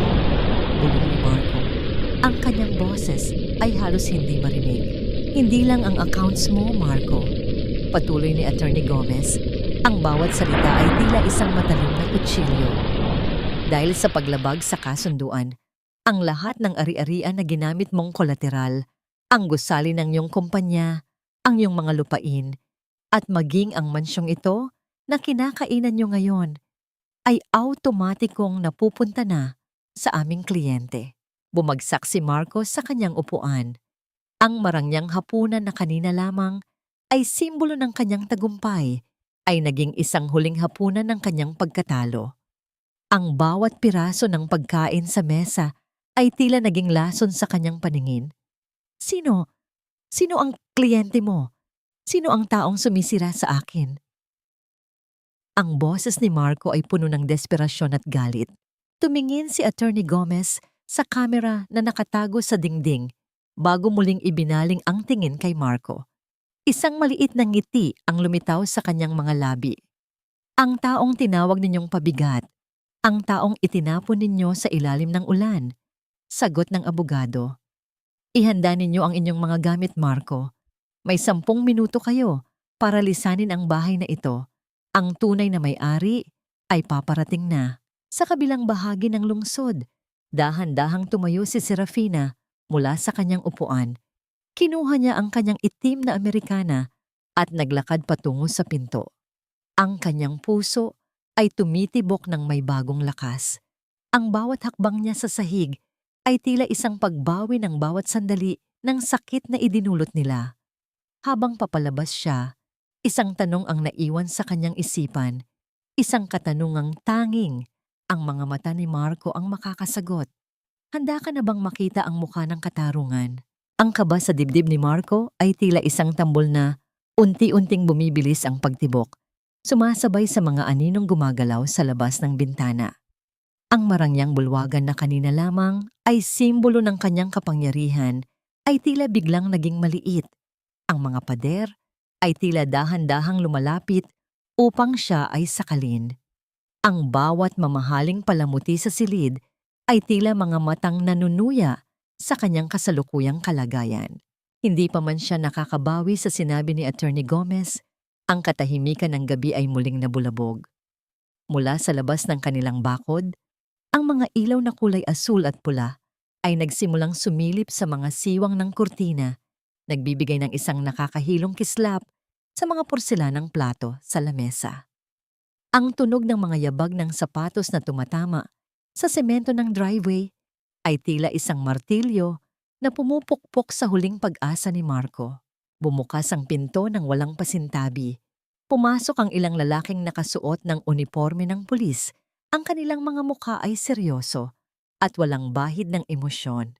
Luciana Reyes, tanong ng isang opisyal, ang boses ay malakas at puno ng awtoridad. Inaaresto ka sa kasong money laundering at lathalaing panloloko.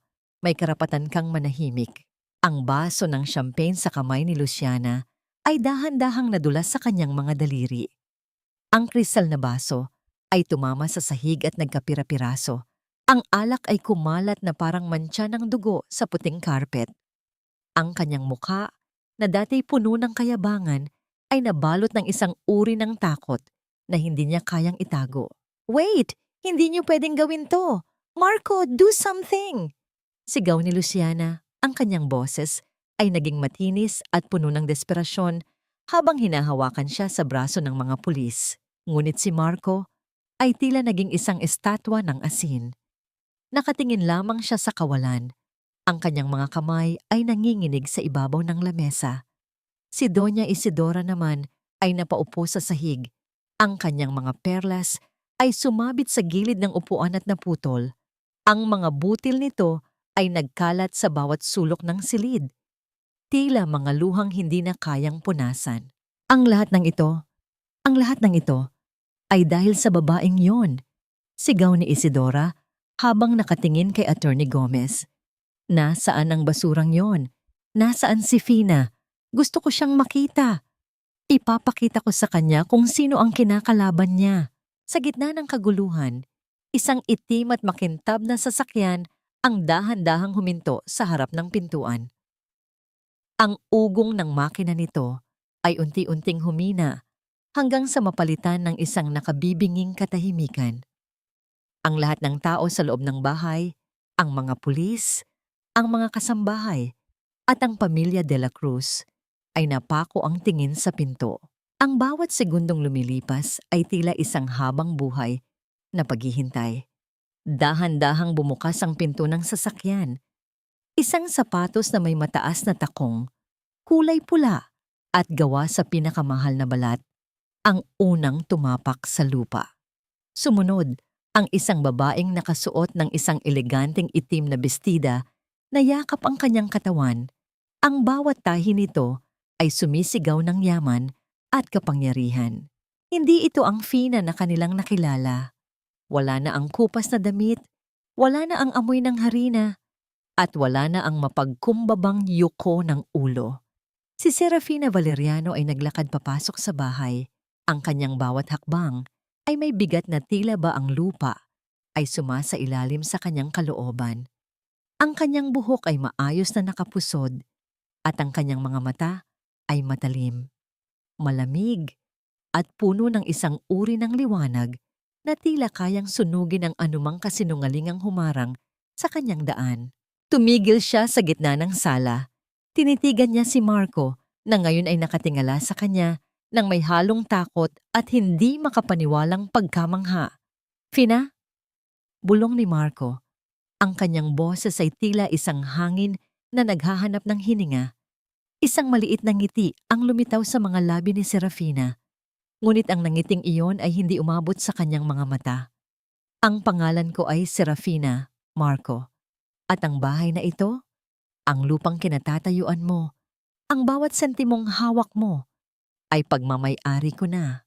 Tumingin si Serafina kay Luciana na ngayon ay nakaposas na at kay Isidora na nakalugmok sa sahig. Ang kanyang paningin ay puno ng isang uri ng katarungang matagal nang hinahanap. Sabi niyo noon, isa lamang akong pabigat. Simula ni Serafina, ang kanyang boses ay kalmado ngunit bawat salita ay tumatama na parang latigo. Sabi niyo, hindi ako nababagay sa mundo niyo. Tama kayo. Dahil ang mundo niyo ay itinayo sa mga nakaw na pangarap at mga kasinungalingan. At ngayong gabi, ang mundong yon ay tuluyan ng naglaho. Nilapitan ni Serafina si Marco. Huminto siya ilang pulgada mula sa kanyang asawa, ang lalaking minahal niya, ang lalaking pumatay sa kanyang kaluluwa. Naramdaman ni Marco ang bango ng sampagitan na nagmumula kay Serafina. Ang amoy na dati nagpapakalma sa kanya, ngunit ngayon ay tila isang laso na nagpapatigil sa kanyang puso. Tapos na ang palabas, Marco, bulong ni Serafina. Oras na para bayaran ang bawat luha na ibinuhos ko at ang bawat hininga na ninakaw niyo sa aking mga magulang. Iniwan ni Serafina ang silid. Hindi nililingon ang mga pagsamo at sigaw ng pamilyang minsang gumiba sa kanya.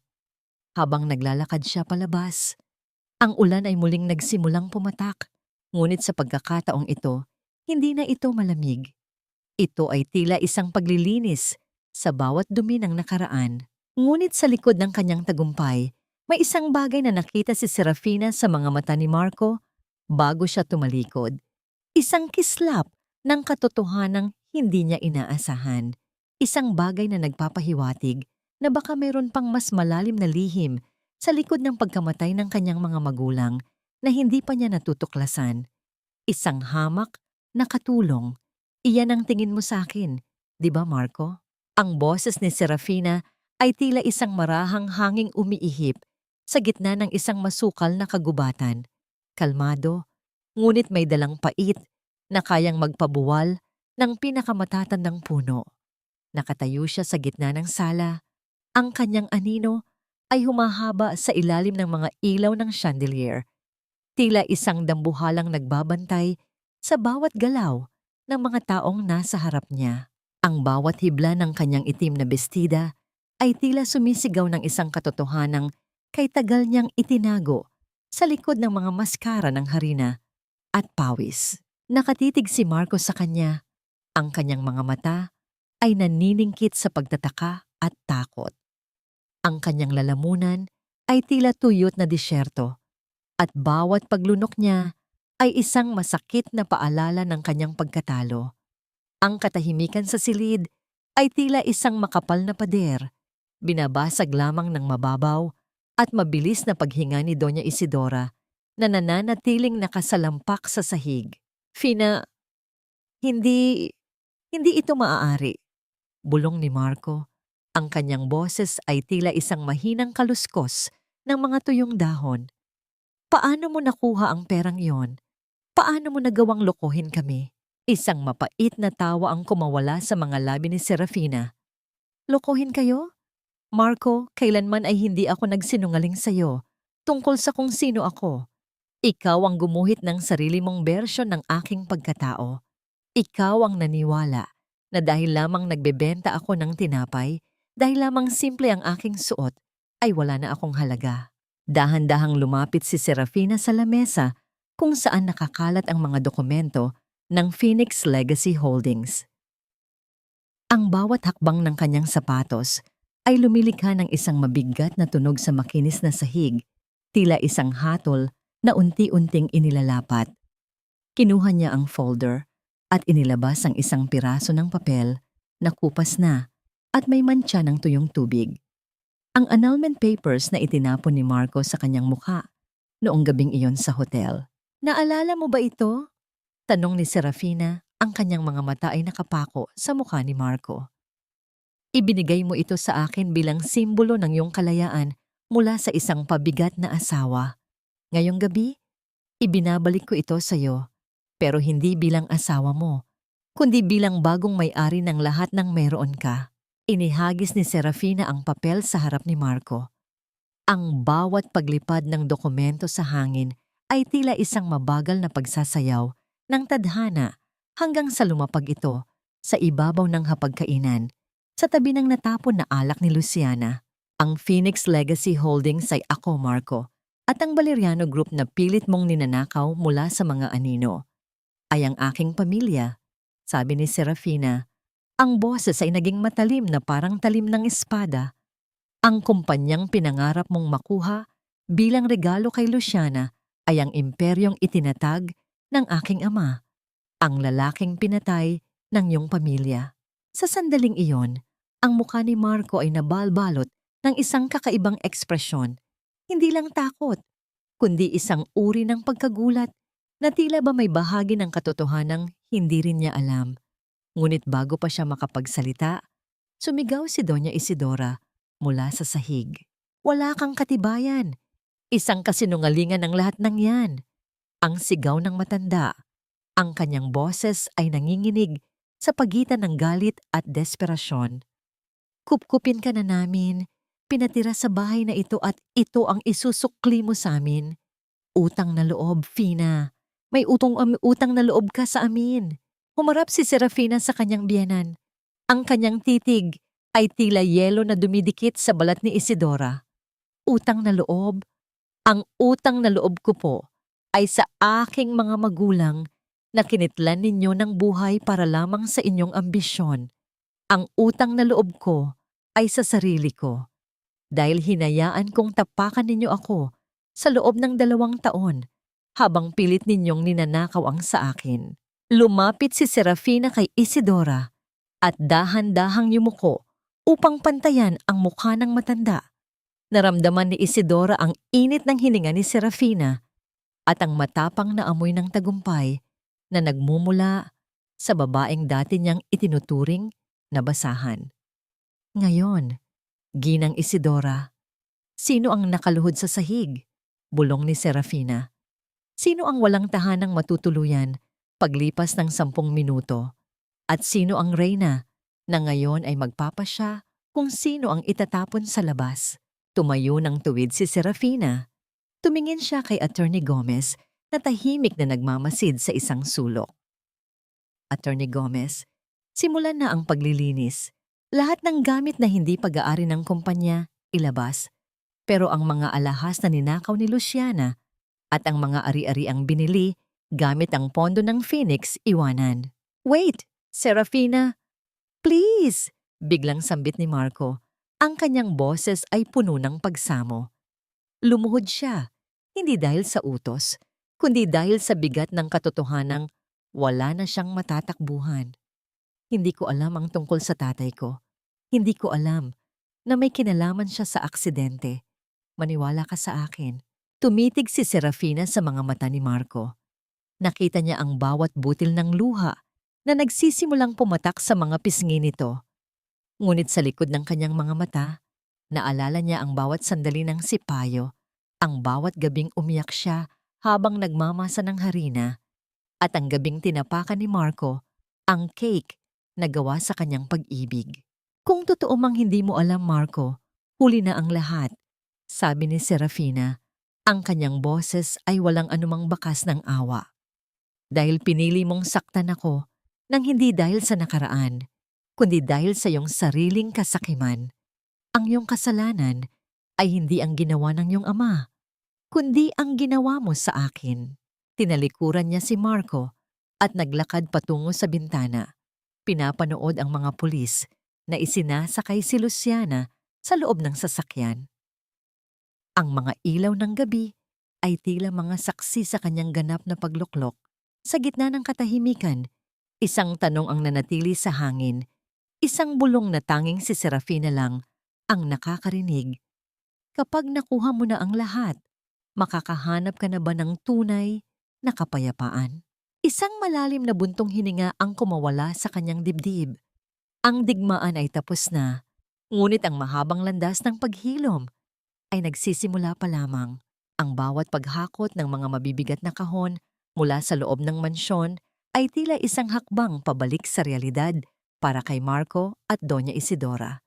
Ang tunog ng mga sapatos ng mga tagabuhat na naglalakad sa marmol na sahig ay paulit-ulit na nagpapaalala sa kanila na ang bawat pader, bawat palamuti, at bawat alaala ng kanilang huwad na karangyaan ay tuluyan ng binabura. Nakatayo sila sa labas ng kanilang dating tahanan, sa tabi ng kalsada kung saan ang malamig na hangin ng gabi ay walang awang humahampas sa kanilang mga mukha. Si Doña Isidora ay nakatingin sa kawalan.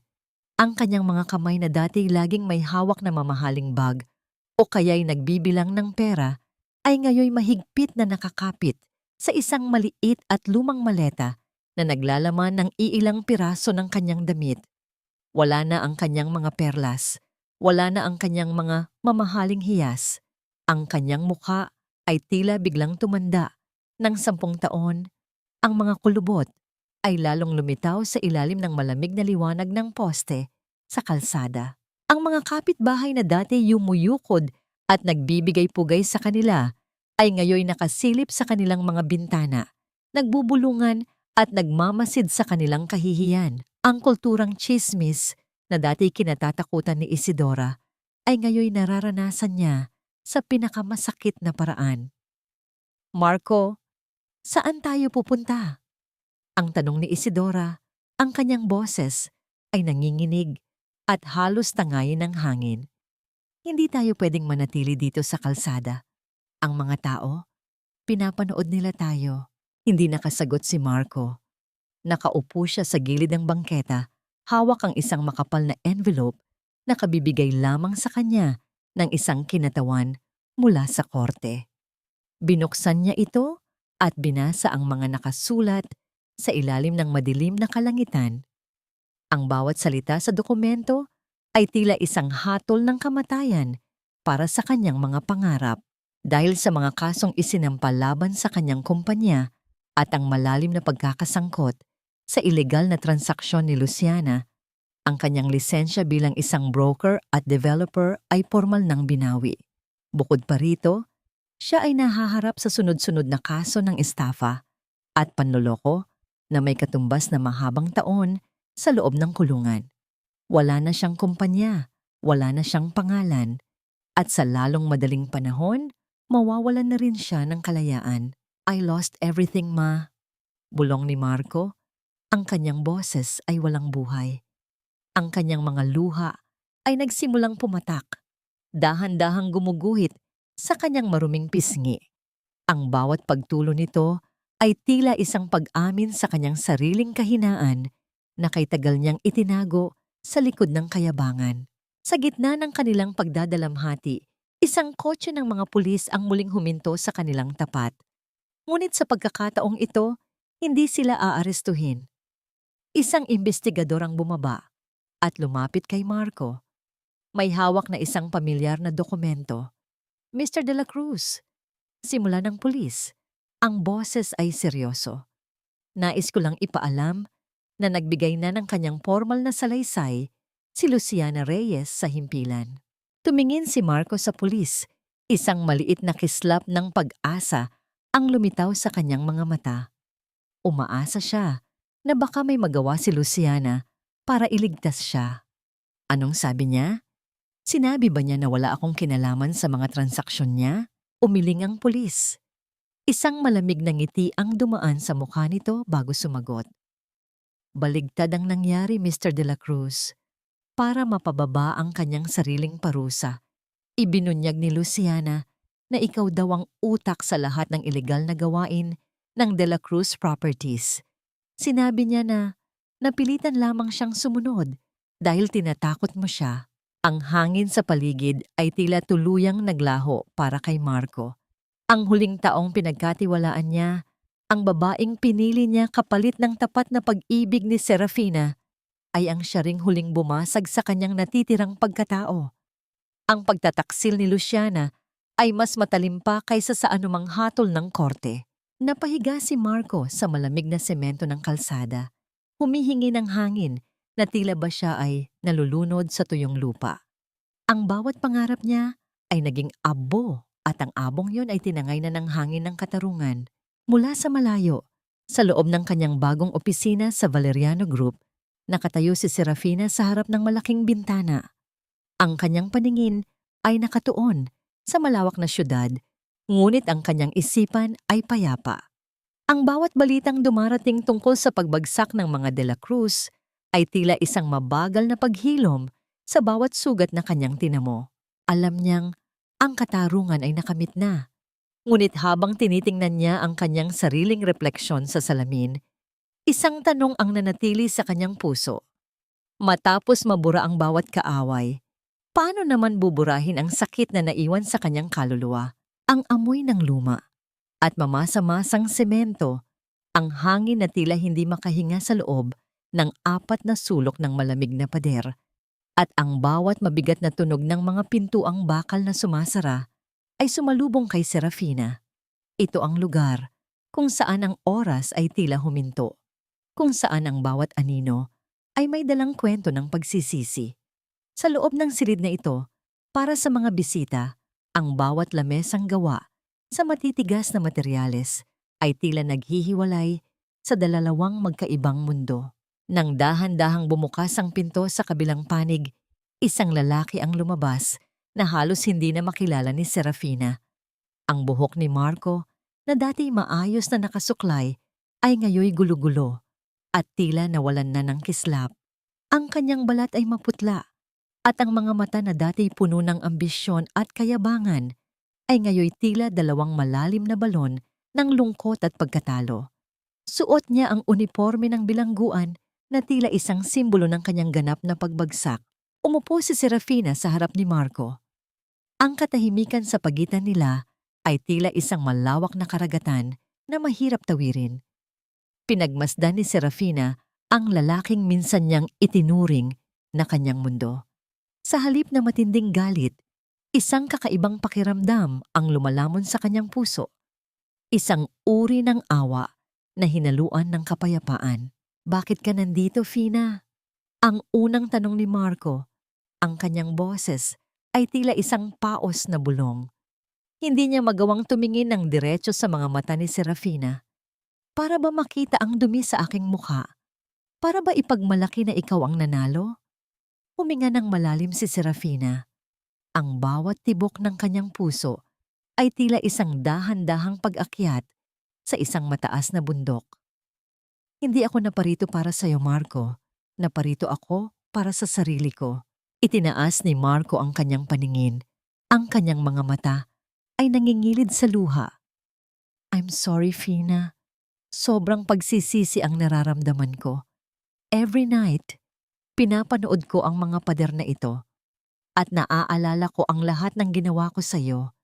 Ang mga tinapay na ginagawa mo, ang pag-aalaga mo, ang lahat ng sinayang ko para lang sa isang akalang tagumpay. Dahan-dahang inilatag ni Serafina ang kanyang mga kamay sa ibabaw ng lamesa. Ang kanyang mga daliri ay hindi na nanginginig. Naaalala mo ba? Noong sinabi mo sa akin na pabigat ako, noong itinapon mo ang cake na ginawa ko sa kalsada, napayo ko si Marco. Ang kanyang mga balikat ay nagsimulang gumaralgal sa bawat paghikbi na pilit niyang itinatago. I was a fool, Serafina. Akala ko, ang kapangyarihan ay nasa pera at titulo. Pero ngayong wala na akong lahat, na-realize ko na ang tanging totoong bagay na meron ako ay ang pagmamahal mo. At tinapon ko rin iyon. Matagal kitang sinubukang intindihin, Marco. Patuloy ni Serafina, ang boses ay kalmado at puno ng dignidad. Sinubukan kong ibigay ang lahat para lang makitang sapat na ako. Pero natutunan ko na ang katarungan ay hindi lamang tungkol sa pagpapakulong sa mga taong nanakit sa atin. Ang tunay na katarungan ay ang paglaya ng aking kaluluwa mula sa galit na itinanim mo. Tumingin si Serafina ng diretso sa mga mata ni Marco. Ang bawat salita niya ay tila isang gamot na dahan-dahang nagpapagaling sa kanyang sariling sugat. Pinapatawad na kita, Marco. Hindi dahil karapat-dapat ka, kundi dahil karapat-dapat akong maging masaya at mapayapa. Pinapalaya ko na ang bawat pait, bawat luha, at bawat sandali ng sakit na idinulot mo. Sa pagkabigla ni Marco, ang kanyang mga luha ay tuluyan ng bumuhos, dumadaloy sa kanyang mga pisngi at pumapatak sa kanyang mga kamay. Lumapit siya sa salaming naghihiwalay sa kanila, pilit na dinidikit ang kanyang palad dito, na tila ba maaari pa niyang mahawakan ang babaeng sinira niya. Pina, please, can we start again? Kahit paglabas ko dito, kahit bilang kaibigan lang. Isang malungkot ngunit matamis na ngangiti ang lumitaw sa mga labi ni Serafina. Tumayo siya mula sa kanyang upuan. Ang kanyang tindig ay tila isang reynang handa. Nang lumakad sa kanyang bagong landas, ang Fina na minahal mo ay wala na, Marco. Pinatay niyo siya noong gabing iyon sa hotel. Sambit ni Serafina, ang boses ay puno ng pinalidad. Ang Serafina na nakatayo sa harap mo ngayon ay isang babaeng hindi na kailangan pang maghanap ng validation sa ibang tao. Ang ating kwento ay natapos na sa araw na pinili mong talikuran ako. At ngayon, sa wakas, ay isinasara ko na ang huling pahina. Tinalikuran ni Serafina si Marco, hindi nililingon ang mga pagsamo at hagulgol ng lalaking minsang naging lahat para sa kanya. Habang naglalakad siya palabas ng pasilyo ng bilangguan, ang bawat hakbang niya ay tila mas magaan. Ang bawat tunog ng kanyang sapatos sa semento ay tila isang himig ng kalayaan. Nang makalabas siya sa gusali, sumalubong sa kanya ang sikat ng araw. Ang bawat sinag nito ay tila isang haplos ng kanyang mga magulang mula sa langit, nagpapasalamat na ang kanilang anak ay muling natagpuan ng kanyang sarili. Ang hangin ay sariwa at sa kauna-unahang pagkakataon sa loob ng mahabang panahon, ang bawat hininga ni Serafina ay hindi na puno ng bigat. Sa kanyang paglalakad patungo sa kanyang sasakyan, isang maliit na bata ang lumapit sa kanya at nag-alok ng isang pirasong bulaklak. Kinuha ito ni Serafina at ngumiti ng tapat. Ang paghilom ay hindi nangyayari sa isang iglap. Ngunit sa bawat desisyon na bitawan ang nakaraan, ang bawat araw ay nagiging isang bagong simula.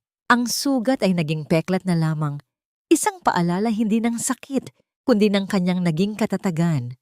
At habang tinitingnan niya ang malawak na kalsada sa kanyang harapan, alam ni Serafina na ang buhay na naghihintay sa kanya ay mas maningning kaysa sa anumang imperyong ginto. Ang unang sinag ng araw ay dahan-dahang gumagapang sa malawak na hardin ng mansyong Valeriano.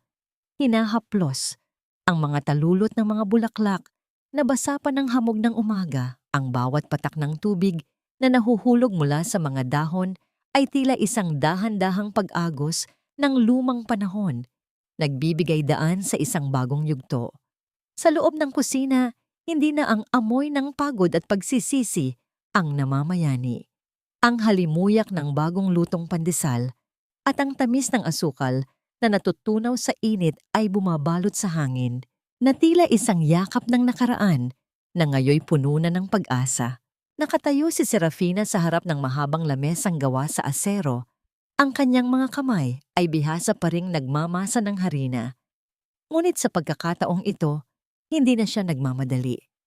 Ang bawat kuskos ng kanyang palad sa malambot na masa ay may kasamang himig ng kapayapaan. Ito ang simula ng kanyang pangarap, ang Serafina's Bread, isang foundation na naglalayong bigyan ng bagong buhay ang mga kababaihang dumaan sa pang-aabuso at panlilinlang. Ang bawat piraso ng tinapay na ilalabas dito ay magsisilbing simbolo ng kanilang muling pagbangon. Ma'am Serafina, handa na po ang lahat sa palengke. Ang boses ni Attorney Gomez ay narinig mula sa pinto.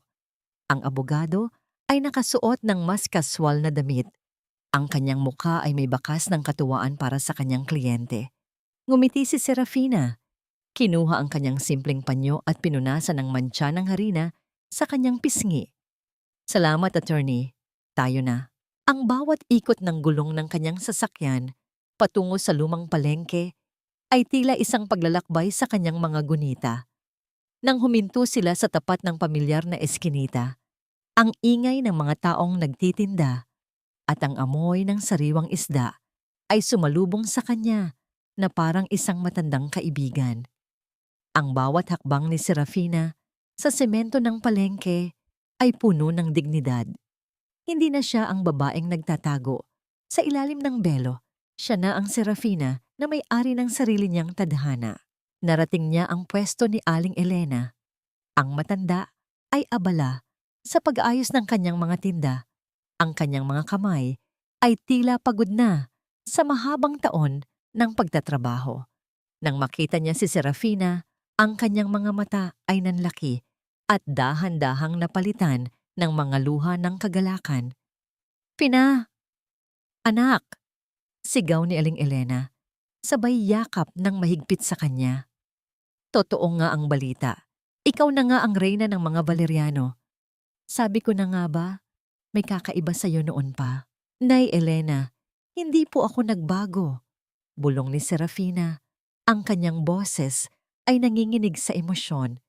"Para sa inyo, ako pa rin ang Fina na tinulungan ninyo noong walang-wala ako." Inilabas ni Serafina ang isang dokumento at inabot ito sa matanda.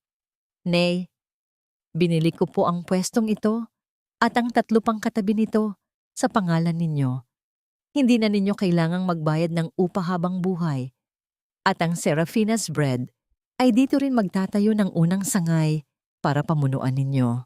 Ang mga hikbi ni Aling Elena ay tila isang musika ng katarungan sa pandinig ni Serafina. Ang pagtulong sa mga taong naging totoo sa kanya noong siya ay nasa ibaba ay ang tunay na tagumpay na hinahanap niya. Habang nagpapatuloy ang selebrasyon sa palengke, lumayo muna ng kaunti si Serafina para kumuha ng hangin. Nakatayo siya sa isang tago na bahagi ng kalsada, pinagmamasdan ang buhay na nagpapatuloy sa paligid. Ang bawat tunog ng busina ng mga sasakyan at ang tawanan ng mga bata ay tila isang pagdiriwang ng kanyang kalayaan. Sa gitna ng kanyang pag-iisa, isang lalaki ang lumapit sa kanyang munting stall ng tinapay. Nakasuot ito ng simpleng puting polo, ang mga mata ay may katalinuhan at ang kilos ay puno ng respeto. Kinuha nito ang unang piraso ng mainit na tinapay at tiningnan ng tatak na Serafina's bread. Sinasabi ng mga tao na ang tinapay na ito ay may kwento ng katapangan, sabi ng lalaki. Ang boses ay baritono at may kakaibang timbre na nakakuha ng atensyon ni Serafina. Gusto ko sanang bumili ng lahat ng matitira para sa aming community pantry. Tumingin si Serafina sa mga mata ng lalaki. Wala itong bakas ng kasakiman o mapanghusgang tingin na nakita niya kay Marco. Sa halip, ang nakita niya ay ang kislap ng isang taong nakakaunawa sa tunay na halaga ng pagbibigay. Ang bawat tinapay dito ay gawa sa pag-ibig na dumaan sa apoy. Sagot ni Serafina, ang kanyang boses ay kalmado at may bakas ng bagong kuryosidad. At ang bawat kwento ay may pagkakataon para sa isang bagong simula. Naginggitian silang dalawa habang ang dahan-dahang pag-ikot ng mga anino sa lupa ay nagpapahiwatig ng paglipas ng hapon. Ang lalaki ay nagpakilala at ang kanilang pag-uusap ay tila isang dahan-dahang pagbukas ng isang bagong pintuan na hindi inaasahan ni Serafina. Habang lumulubog ang araw sa abot-tanaw, nagbibigay ng kulay kahel at lilang kislap sa kalangitan, naramdaman ni Serafina ang isang bagay na kay tagal niyang hindi naramdaman. Ang bawat pintig ng kanyang puso ay hindi na sumisigaw ng sakit, kundi ng kaguluhan ng isang bagong posibilidad. Sino ang lalaking ito na tila nakakabasa sa kanyang kaluluwa sa isang sulyap lamang? At handa na nga ba ang kanyang puso na sumulat ng isang bagong kwento kung saan ang pag-ibig ay hindi na isang sakripisyo, kundi isang tapat na pakikipagsapalaran? Ang hangin ay muling umihip, tinatangay ang amoy ng bagong tinapay patungo sa malayo, habang si Serafina ay nananatiling nakatayo, isang babaeng malaya, isang reynang nahanap ang kanyang sarili at isang puso na muling natutong tumingin sa bukas ng walang takot. Ang dapit hapon ay dumating na may dalang kakaibang katahimikan, isang uri ng katahimikan na hindi na nakakabingi kundi nakakapagbigay-pugay sa bawat sandaling lumipas. Nakaupo si Serafina sa balkonahe ng mansyong Valeriano. Pinagmamasdan ang huling silahis ng araw na tila isang gintong sapot sa pagitan ng mga puno. Ang marahang pag-alog ng mga dahon sa hanging amihan ay lumilikha ng isang payapang ritmo. Tila ba ang kalikasan mismo ay bumubulong ng pasasalamat? Sa kanyang mga kandungan ay nakapatong ang isang lumang album ng mga litrato. Dahan-dahan niyang hinahaplos ang bawat pahina, hindi na may kasamang hapdi, kundi may kasamang malalim na pagkilala sa kanyang pinagmulan. Ang mga sugat ng nakaraan ay hindi na mga bukas na latay. Sila ay mga peklat na lamang na nagpapaalala sa kanya na siya ay lumaban, siya ay nasaktan, at higit sa lahat, siya ay nagtagumpay. Naisip niya si Marco. Ang balitang natanggap niya kanina tungkol sa pagtanggap nito sa kanyang kapalaran sa loob ng bilangguan ay hindi na nagdulot ng anumang pintig ng galit sa kanyang dibdib. Ang pagpapatawad na ibinigay niya ay hindi isang regalo para kay Marco, kundi isang susi na nagbukas sa sarili niyang kulungan ng pait. Sa wakas, ang bawat alaala ng kanilang pagsasama ay tila isang malabong anino na lamang na unti-unting nilalamon ng liwanag ng kasalukuyan. Si Doña Isidora ay nababalitang naninirahan na sa isang maliit na paupahan sa probinsya, malayo sa karangyaan at mga matang mapanghusga. Ang karma ay hindi laging dumarating sa anyo ng kidlat. Kung minsan, ito ay dumarating sa anyo ng isang tahimik at malungkot na pagtanda, kung saan ang tanging kasama ay ang mga sariling pagsisisi. Ma'am Serafina, ang hapunan po ay nakahanda na. Ang boses ni Attorney Gomez ay narinig mula sa loob, ngunit may kasamang isa pang boses. Ang boses ng lalaking nakilala niya sa palengke, si David. Si David ay naging madalas na bisita sa mansyon, hindi dahil sa negosyo, kundi dahil sa isang pagkakaibigang dahan-dahang namumukadkad sa isang bagay na mas malalim at mas tapat. Sa bawat pag-uusap nila, naramdaman ni Serafina na ang pag-ibig ay hindi kailangang maging isang marahas na bagyo. Maaari itong maging isang banayad na sikat ng araw na dahan-dahang nagpapainit sa nanlalamig na puso. Tumayo si Serafina at tumingin sa huling pagkakataon sa abot-tanaw. Ang kanyang mga magulang ay tila nararamdaman niya sa bawat ihip ng hangin. Tila nagsasabing, "Tapos na ang iyong paglalakbay sa kadiliman, anak. Ngayon, lumakad ka sa liwanag." Ang kwento ni Serafina ay hindi lamang kwento ng isang babaeng naghiganti. Ito ay kwento ng bawat kababaihang pinili ang kanilang dangal kaysa sa kanilang dusa. Ang tunay na kayamanan ay hindi nasusukat sa ginto o sa pangalan ng kakumpanya. Ito ay matatagpuan sa bawat pagkakataon na tayo ay bumabangon matapos tayong idapa ng tadhana. Ang katarungan ay hindi laging nangangahulugan ng pagbagsak ng iba, kundi ang pagtayo natin ng may dignidad sa gitna ng ating sariling tagumpay. Habang naglalakad siya papasok sa loob ng bahay, ang bawat hakbang ni Serafina ay may dalang katiyakan. Ang bukas ay hindi na isang nakakatakot na misteryo, kundi isang blangkong papel na handa na niyang sulatan ng isang bagong kabanata. Isang kabanata kung saan siya ang reyna, hindi dahil sa kanyang yaman, kundi dahil sa kanyang malayang kaluluwa. Ang araw ay tuluyan ng lumubog. Ngunit sa puso ni Serafina, ang umaga ay kailanman ay hindi na magwawakas. Sapagkat sa ilalim ng parehong araw na minsang sumaksi sa kanyang mga luha, ngayon ay sumisikat ang isang pag-asang hindi na kailanman muling magdidilim.